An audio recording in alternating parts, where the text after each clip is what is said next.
Hello everyone, कैसे हो आप सभी। तो आज मैं बना रही हूँ आलू सोयाबीन की सब्जी और साथ में रोटी। तो आटा तो मैंने गूंद लिया था। तो फटाफट पहले मैं पराठा बना रही हूँ, क्योंकि अभी पहले मैं विहान को दही के साथ घी नमक की पराठी बना के खिला दूँगी। उसके बाद फिर मैं सब्जी के साथ विहान को रोटी खिला दूँगी। तो कहते हैं ना कि खाने खाने पे होता है खाने वाले का नाम, ये ऐसा कुछ कहावत है ना। तो आज सब्जी मेरी थोड़ी फालतू बन गई थी। तो मैं यही सोच रही थी कि ना मतलब ऐसे दूसरे टाइम भी बची रहेगी, मतलब दूसरे टाइम में से। तो हमारे पड़ोस में एक लेडीज़ हैं, उनकी जैसे तबीयत ठीक नहीं थी, तो वो मुझसे बोलते अगर सब्जी फालतू बनी है तो देख ले। तो फिर मैंने उनको दे दी थी। तो मैं यही बात मैं बता रही थी कि कुदरती मेरे से ना सब्जी ज़्यादा फालतू बन गई थी। तो कहते हैं ना कि शायद मतलब भगवान जी भी चाहते थे आज उनके लिए सब्जी बनाऊं मैं। तो मैं उनको सब सब्जी थी, तो मैंने उनको बोला कि आप ना ऊपर से मिर्च मसाला ऐड कर देना, क्योंकि मैं जो सब्जी बनाती हूँ वो बहुत सिंपल सी बनाती हूँ, क्योंकि छोटे बच्चे के हिसाब से बनाती हूँ। क्योंकि मसाला मैं ज़्यादा डाल ही नहीं सकती, मैं अपनी सब्जी में भी ना ऊपर से मसाला डालती हूँ, ऐड करती हूँ बाद में। क्योंकि विहान तो खाता नहीं है, क्योंकि सब्जी में मसाला ज़्यादा कर दो, तीखा तो खाता ही नहीं है, बिल्कुल ही फीका फीका सिंपल खाना खाता है मेरा बेटा। तो मैंने सोयाबीन को अच्छे से फ्राई कर दिया था, आलू कट कर दिए थे, प्याज टमाटर काट के मैंने फिर कुकर में सब्जी छोंक रही थी। तो मैं सब्जी बनाती हूँ सरसों के तेल में, और तेल मैं थोड़ा ज़्यादा ही डालती हूँ सब्जी में। मुझसे थोड़ा तेल ना, पहले मेरी आदत थी मैं एक कड़छी में ना सब्जी बना लेती थी अच्छे से, मतलब थोड़ा सा बहुत कम तेल ऐड करती थी। बट एक बात है, तेल अगर आप थोड़ा ज़्यादा ऐड करते हो ना तो सब्जी का टेस्ट अच्छा आता है। कम तेल पे ना वो सब्जी ना उबली उबली हुई सी ऐसी लगती है। तो ये देखो मैं योकुल्ट पी रही थी। मैं ना मतलब इकट्ठी 10 बोतल खरीदती हूँ योकुल्ट की, ये एक बोतल 20 रुपए की पड़ती है। बट ये हेल्थ के लिए बहुत अच्छी होती है, इसमें बहुत अच्छे ना गट बैक्टीरिया होते हैं। तो मैं विहान को भी एक बोतल पिला देती हूँ, मैं भी पी लेती हूँ। और कभी कभी नहीं पी पाते हैं, कभी कभी पी लेते हैं। तो यहाँ पे देखो जी सब्जी बन के मेरी तैयार हो गई है। और जो ये मैंने सब्जी बनाई है, देखो मैंने अच्छे से पेट भर के 2 रोटी खा ली थी, कितनी मतलब अच्छी बन गई थी क्वांटिटी में। विहान और मेरे हिसाब से तो काफ़ी ज़्यादा बन गई थी, तो मैंने भी अच्छे से पेट भर के खा ली थी। विहान की मैंने बचा ली थी, सब्जी की मैं बाद में खिला दूंगी। रोटी बना के आटा गूना हुआ रखा ही है, क्योंकि अभी इसको मैंने दही के साथ पराठी खिलाई थी। तो थोड़ा 2-3 घंटे गैप में खिलाऊंगी विहान को। तो यहाँ पे मैं अपना फेस वॉश कर रही थी, मुंह धो रही थी। और उसके बाद ये देखो जी मेरे फ्रिज भी साफ़ करूँगी मैं, बहुत जल्दी गंदा हो जाता है फ्रिज, मतलब हर हफ्ते मुझे वॉश करना पड़ता है फ्रिज को, बहुत जल्दी गंदा होता है। तो यहाँ पे मैं विहान को भी एक योकुल्ट पिला रही थी। योकुल्ट की बोतल मैं महीने में 10 से 15 दिन तो पिला ही देती हूँ, बच्चे को भी पिलाती हूँ और अपने लिए भी मतलब पीती हूँ। मैं कई बार एक दिन में 2 बोतल भी पी जाती हूँ, मन करता है तो। एक आज मैंने एक बोतल सुबह पी थी, एक बोतल फिर मेरा मन कर गया योकुल्ट पीने का, तो वो मैं फिर शाम को पी ली थी। तो अच्छी होती है ये, मुझे मतलब मीठे की क्रेविंग होती है ना कभी कभी, तो मैं योकुल्ट पीती हूँ। तो फिर ये देखो जी भगवान जी के सामने हाथ जोड़ लीजिए, भगवान जी सबका भला करें, हमारी ज़िंदगी में भी खुशियाँ लेकर आए। तो यहाँ मैं पेस्ट कर रही हूँ, और पेस्ट महंगे हो गए हैं पहले से, देखो क्वांटिटी कम कर दी है इन्होंने, रेट नहीं बदला है। देखो पहले कितना बड़ा पैक आता था, इसी का ही दिखा रही हूँ मैं आपको, डाबर का ही इतना बड़ा पैक आता था उसमें, और प्राइस सेम था। और अब आधी क्वांटिटी कर दी है इन्होंने, मतलब सेम प्राइस में इतना कम पेस्ट आता है। पेस्ट कितना महंगा हो गया, 150-200 रुपये। अब विहान जो है ना वो दूसरा पेस्ट यूज़ करता है, वो स्ट्रॉबेरी फ्लेवर बबल गम वाला, वो मोटू पतलू वाला। और वो तो बहुत महंगा आता है कोलगेट, क्योंकि बच्चों के जो पेस्ट होते हैं वो बहुत महंगे आते हैं, छोटे से मतलब क्वांटिटी भी मतलब काफ़ी महंगी होती है, बट मुझे लेना पड़ता है क्योंकि ये जो दूसरा पेस्ट होता है वो विहान यूज़ नहीं करता। तो यहाँ पे देखो मैं सारे के सारे कपड़े तय कर कर के अलमारी में जचा रही हूँ। अलमारी भी मुझे हर 5-6 दिन बाद जचानी पड़ती है, क्योंकि सामान निकालती हूँ तो ये पता नहीं क्यों बड़ी जल्दी फैल जाती है, क्योंकि सामान भी मैंने ऐसे ठूस ठूस के भर रखा है अलमारी में। वैसे इस अलमारी में कुछ खास कपड़े नहीं है, बस मेरे डे टू डे घर के पहनने के कपड़े होते हैं, मेरे भी और विहान के भी। तो ऐसे कुछ खास नहीं है, बस पजामे हैं, टी शर्ट हैं, और विहान की भी बस यही कपड़े हैं नॉर्मल।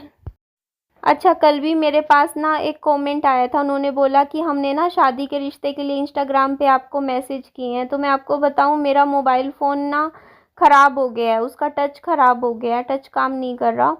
तो उसी फ़ोन में मेरा इंस्टाग्राम खुला हुआ था, उसी फ़ोन में मेरा फेसबुक खुला हुआ है, और उसी में मेरी एक और यूट्यूब की आईडी थी, उसी में ही खुली हुई है। अब वो फ़ोन हो गया है मेरा ख़राब, वो ठीक करवाना पड़ेगा। तो ये रीज़न है कि मैं आपका इंस्टाग्राम के मैसेजेस भी ओपन नहीं कर पा रही। मेरे ख्याल से मैंने 10-15 दिन हो गए हैं, मुझे याद ही नहीं है, मैंने बहुत दिन हो गए हैं, मैंने ना तो अपना फेसबुक खोल के देखा है, ना ही इंस्टाग्राम खोला है। तो मेरे को तो देखो, मेरी आईडी का पासवर्ड भी याद नहीं है, सच्ची बोलूँ, वो बस ऐसे कहीं कागज़ पे शायद कहीं लिख रखा है मैंने। तो कहीं देखूंगी ढूंढ के, फिर भरूंगी एक बार। पहले तो फ़ोन भी पता है बड़ा, मतलब मैं कहीं निकलती भी तो नहीं हूँ ना घर से बाहर, आप लोग देखो जो भी घर का सामान, अभी देखो ना, फ्रूट लेकर आई थी उस दिन मैं, कम से कम 4-5 दिन हो गए हैं। तो उसी दिन मेरा चक्कर लगा था, मंडी गई थी मैं, सब्जी मंडी, वहां से मैं सेब लेकर आई थी, अनार, और सॉरी, वो मेरे फादर का फ़ोन आ गया था। तो बस उनसे 2-4 मिनट बात हुई, फादर्स डे था तो उनको विश किया है। तो मैं यही बोल रही थी कि देखो ना, फ्रूट लेकर आई थी उस दिन, 4-5 दिन हो गए, अब फ्रूट ख़त्म हो गए घर में।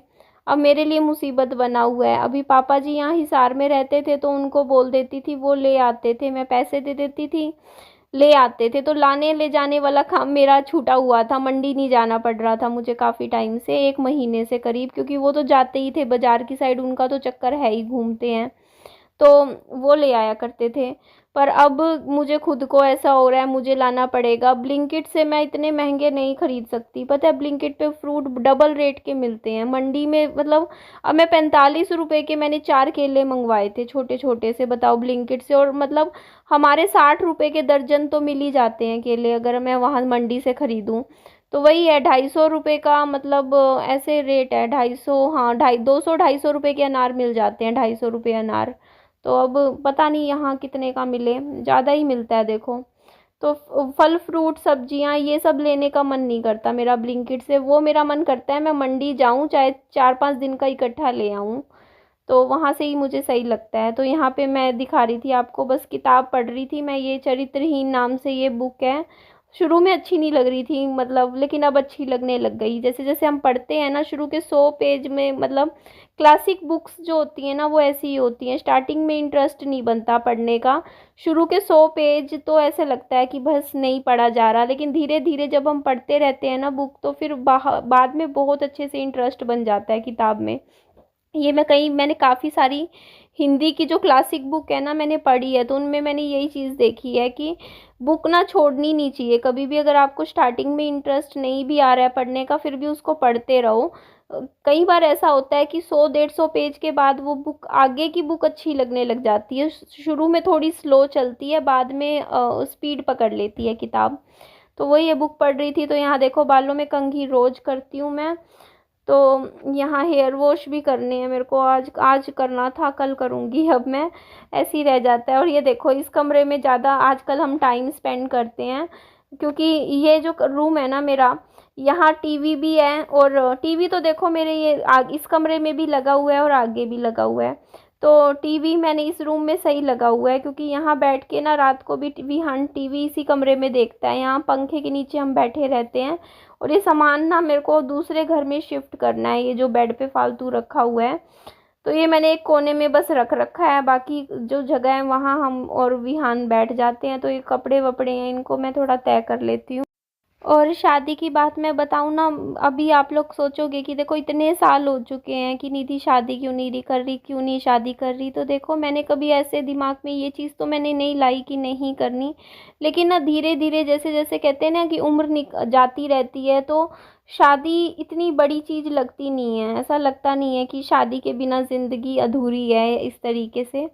तो वो, और सच बताऊँ ना, मेरा शादी का ऐसा है कि ना, मेरा फर्स्ट एक्सपीरियंस अच्छा नहीं गया। हाँ, मेरे हस्बैंड के साथ मेरी यादें कुछ अच्छी गई, कुछ ख़राब गई, लेकिन जो ससुराल वाला एक्सपीरियंस रहा, वो तो पूरा ही शुरू से आखिरी तक ख़राब ही रहा, कुछ भी अच्छा नहीं रहा उस चीज़ में। तो मतलब पहले दिन से लेके आखिरी दिन तक, जिस दिन मैं उस घर में आई थी और जिस दिन मैं उस घर से निकली हूँ, मेरे को सिर्फ़ और सिर्फ़ ससुराल की तरफ से सिर्फ़ आँसू, दर्द और दुःख के अलावा वहाँ मुझे कुछ नहीं मिला।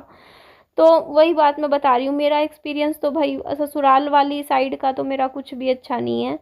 सिर्फ़ तो वही चीज़ है, तो इंसान डर जाता है, आप समझते ही हो, क्योंकि मैं तो बिल्कुल पहली शादी में बिल्कुल कहते हैं ना बर्बाद होके निकली हूँ। तो अब सेकंड मैरिज करते हुए बड़ा डर लगता है, बहुत ज़्यादा। मतलब मैं अब वो चीज़ें दोबारा नहीं झेल सकती जो मैंने फर्स्ट टाइम झेला है। उस टाइम तो फिर भी मैं झेल गई, लेकिन अब ऐसा लगता नहीं है कि ऐसे फ़ील होता है कि बस अब इतनी मेरे अंदर भी देखो क्षमता नहीं बची है। उस टाइम अलग थी, वो उम्र भी अलग थी, बर्दाश्त कर लेते थे। बट अब इस उम्र में ना ऐसा फ़ील होता है कि अब ना तो इतनी सहन शक्ति बची है, ना इतना पेशेंस है कि भाई किसी की कोई गलत बात बर्दाश्त कर ली, या किसी ने कुछ गलत बोल दिया वो भी सुन के अंदर ही अंदर मतलब घुटते रहो, तो वैसे भी नहीं होता। तो बहुत ही ज़्यादा डर लगता है, सच कहूँ, मुझे शादी का स्टेप लेते हुए। बट अभी भी मैं बस ये सोचती हूँ कि निधि थोड़ा टाइम और रुक जा, थोड़ा टाइम और, जब सब कुछ चीज़ें तेरी लाइफ की ठीक हो जाएंगी तो उसके बाद मैं सोचूंगी। तो देखते हैं, कोई मेरे को ऐसी कोई जल्दी नहीं है। कहते हैं ना कि जब शादी होनी होती है तब होती है मैरिज का। तो मुझे पता है, जब तक मुझे सही इंसान नहीं मिल जाता अपने लिए, जो मतलब मेरे को लगेगा कि हाँ भाई ये इंसान मेरे लिए सबसे सही है शादी के लिए, और सही परिवार नहीं मिल जाता, मुझे इस बार दोनों ही चीज़ें अच्छी चाहिए हैं, परिवार भी अच्छा चाहिए और लड़का भी। तो मुझे अगर जब तक मेरे को अपने लिए मतलब ऐसा नहीं लगता कि हाँ भाई मेरे को सब कुछ सही मिलता है, तब तक मैं शादी नहीं करूँगी, चाहे मेरे को कितने साल बैठना पड़े। ऐसा कुछ नहीं है, देखो शादी करूँगी ऐसे इंसान से जिसके साथ मुझे लगेगा आगे मेरी लाइफ ठीक हो जाएगी, बेटर होगी।